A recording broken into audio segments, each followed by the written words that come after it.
Bien, nous allons commencer, Madame la Vice-Présidente. Merci de nous accueillir dans cette enceinte, merci de nous accueillir à l'Assemblée nationale. Nous allons commencer tout de suite parce que je crois que vous avez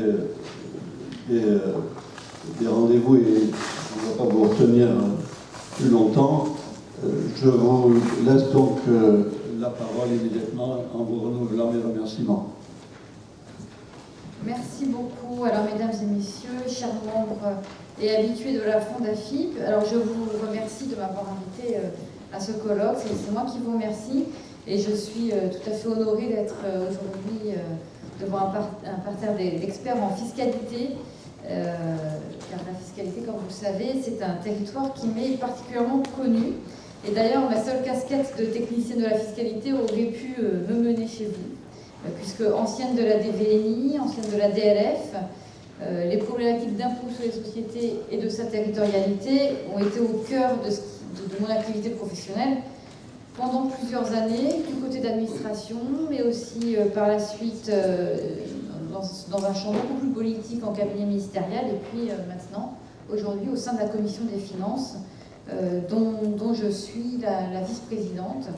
Alors j'ai un parcours qui a commencé à la DVNI, j'ai vérifié les multinationales pendant plusieurs années, ensuite j'étais chef de brigade, ensuite j'ai fait de la législation fiscale à la DLF, et puis j'ai fini par travailler à l'autorité des marchés financiers sur des problématiques de délits d'initiés, manipulation de cours de bourse. Pour entrer en 2012 donc, au cabinet de Fleur Pellerin sur des problématiques justement de fiscalité internationale et notamment de fiscalité des GAFA. Puisque à l'époque, Fleur Pellerin était ministre de l'économie numérique. Par la suite, donc on a très clairement activé à l'époque les travaux de l'OCDE, et je reviendrai tout à l'heure dessus, et notamment la position de la France au sein de l'OCDE. Et puis ensuite, je l'ai suivi au ministère de la Culture, où j'ai traité de beaucoup de sujets en lien avec les industries numériques, mais qui souffrent, elles aussi, de la concurrence fiscale, bien évidemment, assez déloyale qui se joue aujourd'hui. Donc, comme vous le voyez, mon parcours a été quand même assez axé autour de la fiscalité, même si j'ai élargi d'un certain nombre d'autres sujets, notamment de négociation communautaire. Et aujourd'hui, au sein du Parlement, donc je suis vice-présidente de la Commission des finances, et très clairement, je chapeaute un peu tous les sujets de fiscalité qui peuvent transiter par cette Commission des finances, puisque c'est bien évidemment mon expertise. Alors, aujourd'hui, c'est bien en tant que politique que j'interviens ici sur ces sujets qui sont éminemment juridiques et qui dépendent en grande partie de conventions internationales. Alors, le premier point que je souhaite aborder sur cette territorialité de l'impôt sur les sociétés, c'est celui, bien évidemment, de l'érosion des bases fiscales. Vous savez, l'OCDE a lancé un grand chantier qui partait sur la constatation selon laquelle les bases taxables à l'impôt sur les sociétés étaient en train de s'éroder un peu partout dans le monde et que, en vertu de l'application abusive, ou en tous les cas application légale des diverses conventions internationales, beaucoup de pays en arrivaient à une double non-imposition et qu'au final, des énormes bénéfices échappaient à l'impôt sur les sociétés. Ce constat, il a été fait un peu partout dans le monde et il fait deux victimes. D'une part, les pays développés qui n'arrivent plus à imposer les bases taxables chez eux, et c'est particulièrement vrai sur l'économie numérique. Et puis, les pays en voie de développement qui, eux aussi, sont victimes de ces systèmes et de l'organisation des groupes mondiaux, qui fait qu'ils servent soit de proie en matière de ressources énergétiques, soit en matière de débouchés commerciaux, mais bien évidemment en se voyant capter la valeur qui est créée chez eux également. Alors, l'imposition des bénéfices des sociétés, c'est 3,27% du PIB en 2001 et on tombe à 2,04% en 2016 selon les données de l'OCDE. Donc on est bien face à des problèmes, au-delà de la territorialité en tant que telle, des problèmes d'optimisation fiscale agressive. Aujourd'hui, on peut considérer que ce problème, il est monté dans les priorités non seulement des politiques, mais aussi de l'opinion publique, grâce aux alertes qui ont été lancées notamment par les ONG, et qui maintenant sont connues de tous. Alors c'est vrai que le cas Google, qui est le cas le plus emblématique, a mis du relief, et Google a incarné à lui seul toute optimisation fiscale, mais bien évidemment l'optimisation fiscale agressive avait commencé bien avant Google, puisque tous les groupes industriels, commerciaux et financiers ont pu la pratiquer. Alors le problème, c'est qu'avec le numérique, on passe à un stade vraiment industriel de l'évitement de l'impôt qui pose des vrais problèmes de souveraineté des nations, puisque à un moment donné, quand un État n'est plus capable de lever l'impôt, on voit bien qu'un des piliers de la souveraineté de l'État peut être atteinte.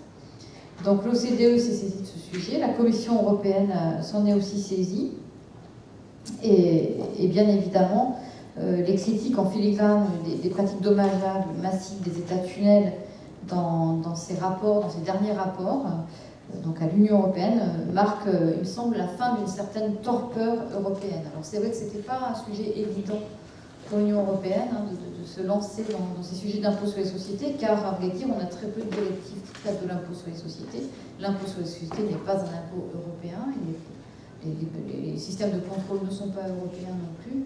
Donc il a fallu finalement que l'Union européenne s'en saisisse thématique par thématique, que ce soit sur les intérêts, on avait déjà les directives dividendes ou fusion, et donc la Commission a commencé à légiférer pour essayer déjà de cadrer mieux les échanges de données, et puis de prévoir aussi des systèmes de sanctions. Alors, face à cette tendance générale d'érosion des bases fiscales, comment se positionne notre groupe politique? Alors, les choix fiscaux de notre majorité ont été ceux de l'équilibre, qui sont assez clairs. C'est d'une part baisser les taux faciaux d'impôt sur les sociétés, parce que vous savez, la France dispose d'un des taux d'impôt sur les sociétés les plus élevés au monde, peut-être avec les États-Unis, et que ce taux, en fait, il présente un aspect assez repoussoir pour les investisseurs, tout en finalement n'assurant pas du tout le recouvrement auquel on pourrait escompter, puisque l'assiette est bien évidemment tellement mitée que les 33 un tiers, pour les grands groupes, ne sont qu'un lointain souvenir. Donc baisser le taux d'impôt sur les sociétés nous paraissait être d'importance assez vitale pour se mettre dans les standards européens. Il n'est pas question de se transformer en paradis fiscal, mais bien évidemment ça va de pair avec la lutte contre le mitage de l'impôt sur les sociétés. Et puis aussi lutter contre les mécanismes frauduleux qui sont une des facettes de l'optimisation fiscale, enfin de l'évasion fiscale. Et ça, donc, on en reparlera puisque nous allons avoir un projet de loi sur la fraude fiscale qui va d'abord passer au Sénat et ensuite qui viendra à l'Assemblée nationale. Donc notre majorité a fait le choix d'une certaine transparence, c'est-à-dire avoir des taux réels mais qui s'appliquent et qui donnent réellement lieu à un impôt qui sera levé par l'État. Alors là, on n'en est qu'aux premières étapes et d'autres étapes d'assiette vont suivre. Alors, un des premiers points qu'on peut évoquer sur la problématique de l'optimisation fiscale et des problématiques de la territorialité d'impôt sur les sociétés, c'est le sujet des paradis fiscaux, qu'on appelle aujourd'hui des États tiers non coopératifs. Alors, vous savez qu'autrefois, moi, en tant qu'ancienne de l'administration fiscale, je sais qu'il y en a d'autres autour de moi, il y a 20 ans, on arrivait à appliquer des dispositifs d'imposition des résultats qui partaient dans les paradis fiscaux, d'imposition des dividendes qui partaient dans les paradis fiscaux, en se basant sur une liste d'États qui avait notamment été établie par la Direction nationale des enquêtes fiscales et qui nous servait finalement à dire en quoi un État pouvait être qualifié de paradis fiscal. Et puis par la suite, on a mené des négociations à l'OCDE et on a abouti sur cette notion d'État tiers non coopératif qui, hélas, nous a mené à une liste de 6 États qui, à mon sens, n'étaient pas les États les plus caractéristiques du paradis fiscal. Donc une liste qui était vide. Être un État coopératif, c'est signer des conventions d'entraide administrative, d'échange de données. Moi, je dis que c'est bien d'avoir de la transparence. Cela étant, il me semble absolument urgent de remettre la notion de taux au cœur de la notion d'État tiers non coopératif. Parce que une fois qu'on aura toute la transparence de tous les flux qui partent aux îles Caïmans, à Singapour, au Liechtenstein, ça ne nous dira pas qui a le droit de l'imposer et comment on l'impose. Donc, moi, j'ai déposé un amendement au PLFR pour changer la notion de paradis fiscal. Le gouvernement nous a proposé de renvoyer cette discussion à cette année. Alors, il est vrai que l'Union européenne donc, a sorti une nouvelle liste, enfin 2 nouvelles listes, hein, une liste grise et une liste noire des paradis fiscaux. Moi, je salue en tous les cas cette initiative de l'Union européenne. Cette liste, évidemment, il faut qu'elle vienne enrichir notre propre liste, qui est aujourd'hui beaucoup trop réduite. Mais on ne s'épargnera pas dans le débat, dans la discussion de la loi sur la fraude fiscale, de ce débat sur les taux d'imposition. Moi, je considère à un moment donné qu'on ne peut plus se baser, surtout qu'on a des États qui ont conclu des conventions entre eux, y compris des paradis fiscaux qui ont conventionné entre eux. Donc ça n'a pas grand sens de se baser uniquement sur l'échange de données. Qui plus est, nous allons demander bien évidemment une étude d'impact sur ces conventions-là, c'est-à-dire qui répond, qui ne répond pas. Quand vous avez des pays comme Singapour qui ont des délais de réponse de 3-4 ans, j'aime autant vous dire que tout est absolument prescrit. Enfin, même si on a des mécanismes pour lever la prescription, si vous voulez, 3-4 ans, c'est beaucoup trop long pour répondre aux questions. Et donc, on se rend bien compte que la transparence, elle peut être détournée. Donc, rendez-vous sur le sujet des paradis fiscaux, bien évidemment, au moment de la discussion de la loi sur la fraude fiscale, où d'ores et déjà, on va intégrer cette liste européenne et on aura cette discussion de savoir comment on peut l'enrichir. Alors, vous le savez, cette discussion, elle est d'autant plus importante que les États-Unis sont aujourd'hui en pleine réforme fiscale, une réforme qui a été proposée par le Congrès et qui prend acte d'une partie des évolutions proposées dans le chantier BEPS, mais qui aussi tente de régler le problème des paradis fiscaux en 2 temps. C'est-à-dire en disant déjà, rapatriez vos bénéfices des paradis fiscaux, on vous les apposera à taux réduit et on étalera le paiement sur 8 ans. Et par la suite, si on voit encore des filières dans ces pays-là, on imposera les résultats chez nous. Moi, je pense que, vu ce qui se passe aux États-Unis sur ces sujets, on le voit, la réforme fiscale américaine est beaucoup plus complexe que ce qu'on nous avait dit dans les médias. Il ne s'agit pas juste d'une baisse de taux d'impôt sur les sociétés, il y a ça, et puis donc, il y a ce sujet des paradis fiscaux, et puis il y a aussi des mécanismes de relocalisation de l'investissement qui peuvent avoir un effet très puissant, puisqu'on aura des systèmes de suramortissement et de créer l'impôt à l'export. Moi, je pense que face à ça, il y a absolument urgence à ce que l'Europe soit beaucoup plus unie en matière de fiscalité et qu'on mette fin définitivement au comportement dit d'État tunnel, ces fameux États au sein de l'Europe qui permettent l'évasion vers les paradis fiscaux, l'évasion des capitaux.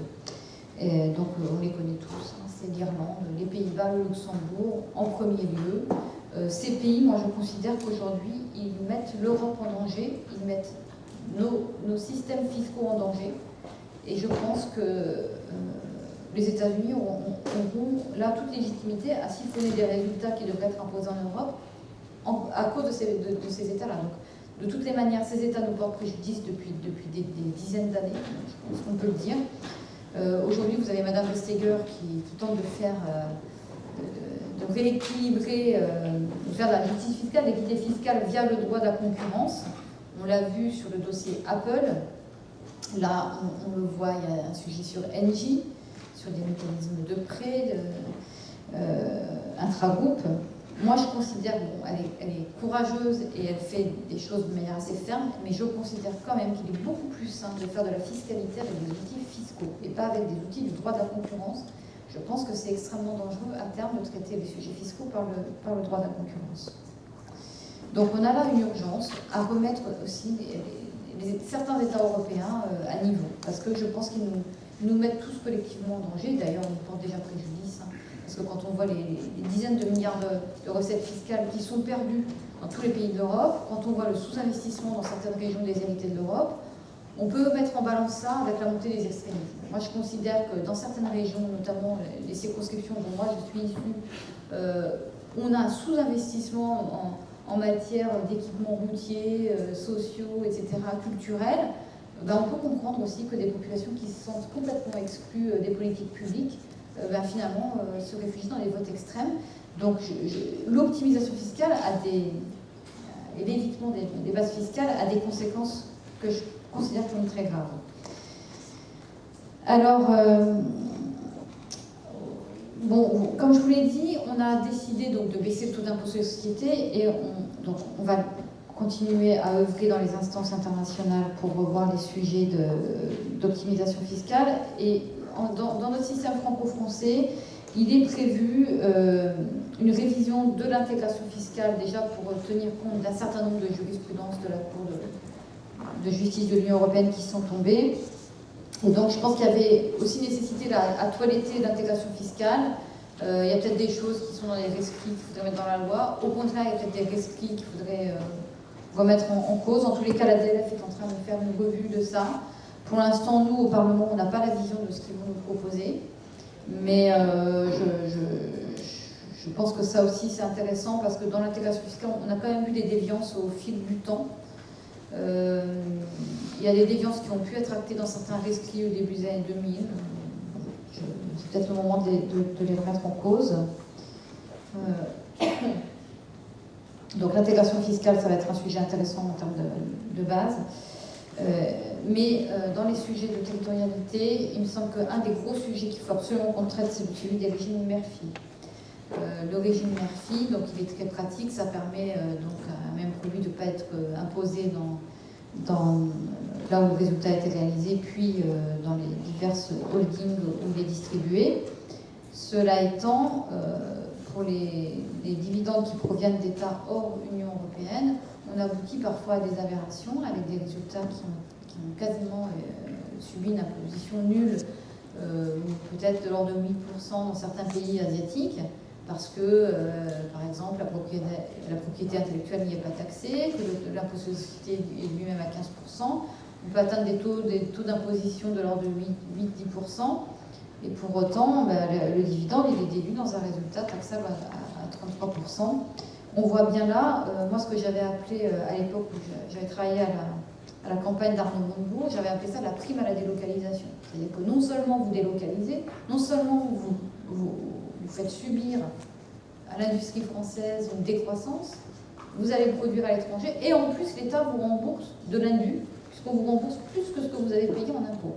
Donc un des bons systèmes qui pourrait être mis en place pour régler ce sujet-là, c'est de faire en sorte que tous les dividendes qui proviennent d'un territoire hors Union européenne soient traités par un crédit d'impôt et non plus par du régime mère-fille. Crédit d'impôt qu'on pourrait plafonner d'ailleurs au montant d'impôt sur les sociétés théoriques, mais en tous les cas, on ne pourrait pas rembourser plus que ce qui a été payé en local. C'est des systèmes qui existaient d'ailleurs à une certaine époque. Il n'y a pas si longtemps que ça, il y a 15 ans, c'était encore le système qui était appliqué hors Europe. C'est un système que moi j'ai pu voir pratiquer aussi dans le mécanisme de consolidation au bénéfice mondial consolidé. Ça me paraît beaucoup plus équilibré que d'accorder finalement de la subvention à la délocalisation comme on le fait aujourd'hui. Donc c'est un sujet sur lequel j'avais déposé aussi des amendements. Le gouvernement nous demande un délai de réflexion. Très clairement, moi je reviendrai sur ce sujet-là. Parce qu'on voit bien que dans l'optimisation fiscale, vous avez des mécanismes d'évasion qui sont ce qui est pratiqué par les personnes physiques d'aller, je dirais, planquer des fonds dans des banques. Mais ce qu'on voit surtout, c'est l'usage effectivement de tous ces mécanismes qui articulés les uns avec les autres, c'est-à-dire des mécanismes de droit interne, le régime mère-fille, l'intégration fiscale, la déduction des intérêts d'emprunt, la niche copée, avec des mécanismes de conventions internationales, et le tout cumulé fait qu'on arrive à absolument à éviter tout impôt. Bon, moi je considère aussi que la niche copée à un moment donné a déséquilibré l'impôt sur les sociétés, parce que vous avez des titres qui finalement ne sont plus imposables ni sur les dividendes puisque le régime mère-fille, ni sur les plus-values parce que niche copée, mais vous avez quand même des intérêts d'emprunt déductibles dans les résultats français, ce qui me paraît quand même assez aberrant. Sur les intérêts d'emprunt, il y aura sûrement des choses qui vont venir. De toute façon, ces sujets sont aussi traités aujourd'hui à Bruxelles, donc je pense qu'il y a encore matière à réflexion. moi, je considère que le choix qui avait été fait en 2012 de plafonner les intérêts d'emprunt d'une manière flat, comme ça, pour tous les intérêts d'emprunt, n'était pas une bonne chose, parce que du coup, on frappait les intérêts d'emprunt pour l'investissement dit productif, c'est-à-dire l'investissement dans les machines de production, alors qu'il me semblait qu'il fallait une mesure anti-abus qui soit beaucoup plus ciblée sur les intérêts d'emprunt liés à l'acquisition des titres de participation. Donc je pense que sur ce sujet, on aura matière à faire. Donc vous voyez, il y a des choses qui relèvent des conventions internationales, mais il y a quand même des choses qu'on peut faire en droit interne pour essayer de rééquilibrer un peu l'assiette de l'IS. Alors, bien évidemment, il y a aussi des déclinaisons contentieuses au débat d'aujourd'hui. Et un certain nombre de décisions communautaires ou françaises ont pu récemment toucher la territorialité de l'impôt sur les sociétés. Bon, c'est compliqué de faire des redressements en matière de fiscalité internationale. La Cour de justice de l'Union européenne a beaucoup cadré les choses ces 15 dernières années. La liberté d'établissement et la liberté de circulation des capitaux a été, à mon sens, abusivement appliquée. Maintenant, parce que c'est pas parce qu'on met un taux d'imposition qu'on empêche un flux de circuler, enfin, c'est ma vision des choses. Cela étant, il faut vivre avec cette jurisprudence. Et donc, je pense que c'est une des raisons pour lesquelles il y a urgence à trouver des outils en matière, au niveau du droit communautaire pour clarifier beaucoup mieux les positions au sein de l'Europe. Parce qu'on voit bien à chaque fois qu'on met en place des mécanismes au niveau franco-français, là on l'a encore vu sur la taxe sur les dividendes, on se fait sanctionner, on se met en risque juridique. Donc c'est bien au niveau européen qu'il faut à tout le moins essayer d'unifier au maximum ce type de sujet. Donc vous voyez, on a encore beaucoup de sujets de chantier en cours. Hier, nous avons adopté la loi transposant la convention issue du chantier BEPS de l'OCDE, avec les choix qu'a fait la France en matière de transposition. Donc ça, c'est un premier pas qui est intéressant, qui ne règle pas le sujet d'établissement stable, et notamment l'établissement stable en matière numérique. Vous savez que ça, c'est un sujet de toute façon qu'il va falloir qu'on traite, non pas parce qu'on a Google, mais parce que toute l'économie est en train de se numériser, et qu'à vrai dire, aujourd'hui, beaucoup d'activités de services pourraient d'ores et déjà être complètement délocalisées de la France pour se loger en Irlande, où là, non seulement vous avez des taux d'imposition intéressants, vous avez des régimes juridiques particulièrement souples, et puis au passage, vous avez un droit de protection des données personnelles qui, certes, est unifié au niveau de l'Europe, mais quand vous n'avez pas les personnels pour vérifier ce qui se passe réellement dans les entreprises, je peux vous dire que les entreprises elles peuvent dormir tranquilles, ça c'est un sujet sur lequel j'ai beaucoup travaillé aussi. Le fait que ce soit le droit des données personnelles, le droit de la concurrence, le droit commercial, le droit fiscal, le fait que les entreprises numériques puissent localiser juridiquement les responsables en dehors de l'Europe font qu'on accroît des distorsions de concurrence par rapport aux activités traditionnelles qui sont localisées en Allemagne, en France, au Royaume-Uni. Donc il faut bien évidemment œuvrer sur tous ces sujets-là en même temps. Et le sujet de la réglementation des données personnelles vient d'être réglé dans un règlement européen. Encore faut-il que les États se dotent des autorités pour réellement opérer les contrôles en matière. Mais tout cela, à vrai dire, est complètement lié. C'est-à-dire qu'on le voit, il y a certes des paradis fiscaux, mais il y a des paradis de la donnée aussi. Et comme aujourd'hui, toutes les activités sont en train de se dématérialiser, demain, on ne voit pas pourquoi une banque franco-française n'irait pas loger finalement le cœur de son activité en Irlande, et idem pour nos plus grands opérateurs télécoms. Donc ce sujet d'établissement stable, il va se poser. Moi, j'alerte depuis des années la Commission européenne sur ce sujet-là. Emparez-vous du sujet d'établissement stable parce que sinon, dans 10 ans, on n'a plus de résultats en Europe. Je ne vois pas pourquoi nos boîtes françaises iraient se priver finalement d'un mécanisme d'optimisation qui les met aujourd'hui en défaut de concurrence. Je pense qu'aujourd'hui, l'Union européenne a entendu le message. On a reçu il y a peu de temps à la Commission des finances ici à l'Assemblée nationale des parlementaires européens, notamment M. Lamassoure, qui sont très investis sur ce sujet-là. Donc je suis heureuse finalement de voir et d'entendre des mots qui sortent des notes que j'ai écrites il y a à peu près 5 ou 6 ans, notamment sur les nouveaux mécanismes de taxation qu'on pourrait employer. là aussi, on a un énorme chantier devant nous. C'est très difficile. Je vais vous dire, c'est tellement difficile de penser à la fiscalité qui est en train de se dématérialiser sur ces activités dématérialisées que je pense qu'on n'est pas vraiment outillé à le faire avec les services dont on dispose aujourd'hui au sein de la DLF, par exemple. Tant et si bien, avec Flore Pellerin, on se rendait compte que personne n'arrivait vraiment à théoriser en fait ces nouveaux systèmes de création de valeur, surtout quand vous êtes sur des marchés multifaces comme les plateformes. Savoir qui crée la valeur et où, c'est extrêmement compliqué. Un Anglais qui achète une chambre d'hôtel sur une plateforme allemande pour aller en Grèce et il paye en dehors de l'Europe. Enfin, où se crée la valeur, ça devient très compliqué à dire. Et à l'époque, on avait monté une chaire de recherche avec Jean Tirole, donc, qui était spécialiste des marchés bifaces, justement, qui avait théorisé ces marchés bifaces, pour tenter de nous aider à réfléchir justement à ces nouveaux systèmes de création de valeur et voir comment on pouvait inventer la fiscalité de demain. Très clairement, il y a toute une série d'options qui peuvent se décliner. On peut imaginer par exemple des revenus à la source, c'est-à-dire fiscaliser plutôt les flux que des résultats. On peut imaginer de voir quels sont les flux de données, les masses de données. Enfin, on peut, au-delà du résultat, imaginer toute une série d'autres flux. Vous savez, aujourd'hui, la France a défait une taxe sur les activités numériques, une taxe de 3%. Il y a encore beaucoup de choses à définir sur ce système de taxation qui, de toutes les manières, est présenté comme un pis-aller, mais qui ne nous exonère pas de travailler plus généralement sur la fiscalisation des résultats. Donc, on avait pas mal avancé là, dans les négociations internationales. Je vois que ça a pris un petit coup de frein dans nos dernières relations, notamment avec les Allemands. Je pense que c'est bien, si on arrive à mettre cette taxe, c'est déjà un premier pas, mais bien évidemment, ça ne remplace absolument pas l'impôt sur les sociétés qui aujourd'hui disparaît de nos recettes fiscales.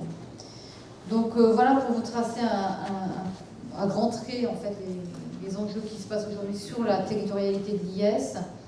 Je pense que vous connaissez vous-même les mécanismes qui permettent de faire de l'évasion fiscale. Vous le voyez, on peut agir à deux niveaux. C'est-à-dire qu'il y a du droit interne à revoir et il y a bien évidemment des conventions à revoir au niveau des conventions modèles OCDE et puis des directives. Et là, ça veut dire, c'est le projet du président de la République et en quoi je me reconnais totalement, c'est qu'il faut pousser l'Europe à beaucoup plus d'intégration, à beaucoup plus d'harmonisation des normes, parce qu'il y a on peut, dans cette voie, qu'on arrivera à progresser sur ce sujet de l'impôt sur les sociétés. Alors le problème, c'est qu'aujourd'hui en Europe, on a beaucoup de gouvernements, les pays qui nous sont le plus proches, avec qui on travaille historiquement depuis fort longtemps, aujourd'hui ont des gouvernements qui peuvent être un peu faibles, avec des coalitions un peu faibles. On a des pays qui ont des majorités plus fortes, mais qui, eux, sont sur des positions de repli. Et notamment, je pense aux pays qui bordent l'Est de l'Europe. Donc c'est un moment un peu compliqué pour faire de la négociation, pour faire de l'harmonisation. On a un président de la République qui est très actif, et ça, je pense que c'est bien, parce qu'il porte un vrai projet pour l'Europe. Et il faut bien évidemment que nous, parlementaires, nous le soutenions. C'est ce que nous faisons pour essayer de lutter contre cette érosion des bases fiscales et d'atterrir sur une imposition qui soit pas excessive. Vous le voyez d'ailleurs, on baisse le taux facial pour arriver quand même à être aussi dans les taux qui soient des standards des pays développés, mais que ce soit une imposition effective. Voilà, merci beaucoup.